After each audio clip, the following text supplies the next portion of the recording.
Wisdom 7. I'm just reminded of Rastafari. I heard one Rasta say, why ask for wisdom? Why do you want to be wise and dumb at the same time? So it's always better to say I wish to be wise instead of wisdom. The English language is definitely, certainly a trick in a lot of aspects, but yes, let me read this from this Rastafari book, Wisdom 7. I too am mortal like everyone else, a descendant of the first man formed from the earth.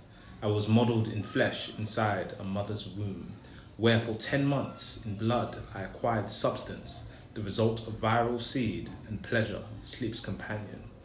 I too, when I was born, drew in the common air. I fell on the same ground that bears us all, and crying was the first sound I made, like everyone else. I was nurtured in swaddling clothes, with every care. No king has known any other beginning of existence, for there is only one way into life and one way out of it. And so I prayed, and understanding was given to me. I entreated, and the spirit of wisdom came to me. I esteemed her more than scepters and thrones. Compared with her, I held riches as nothing. I reckoned no precious stone to be her equal, for compared with her, all gold is a pinch of sand, and beside her, silver ranks as mud.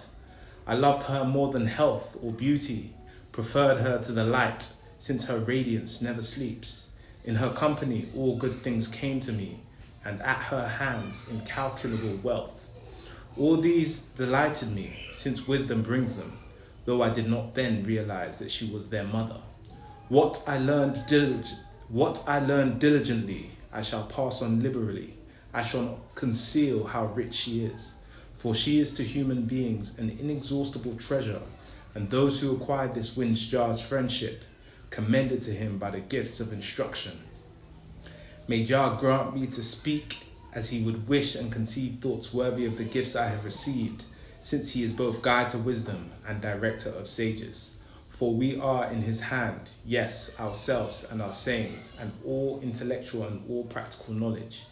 He it was who gave me sure knowledge of what exists, to understand the structure of the world and the action of the elements, the beginning, end, and middle of the times, the alternation of the solstices and the succession of the seasons, the cycles of the year and the position of the stars, the natures of animals and the instincts of wild beasts, the power of spirits and human mental processes, the varieties of plants and the medical properties of roots.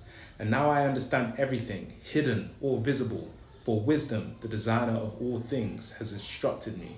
For within her is a spirit intelligent, holy, unique, manifold, subtle, mobile, incisive, unsullied, lucid, invulnerable, benevolent, shrewd, irresistible, beneficent, friendly to human beings, steadfast, dependable, unperturbed, almighty, all-surveying, penetrating all intelligent, pure, and most subtle spirits. For wisdom is quicker to move than any motion.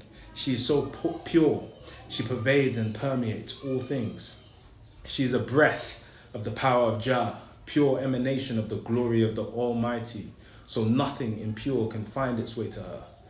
For she is a reflection of the eternal light, untarnished mirror of Jah's active power and image of his goodness. Although she is alone, she can do everything, herself unchanging.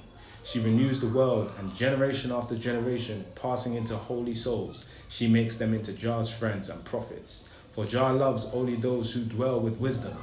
She is indeed more splendid than the sun. She outshines all the constellations. Compared with light, she takes first place.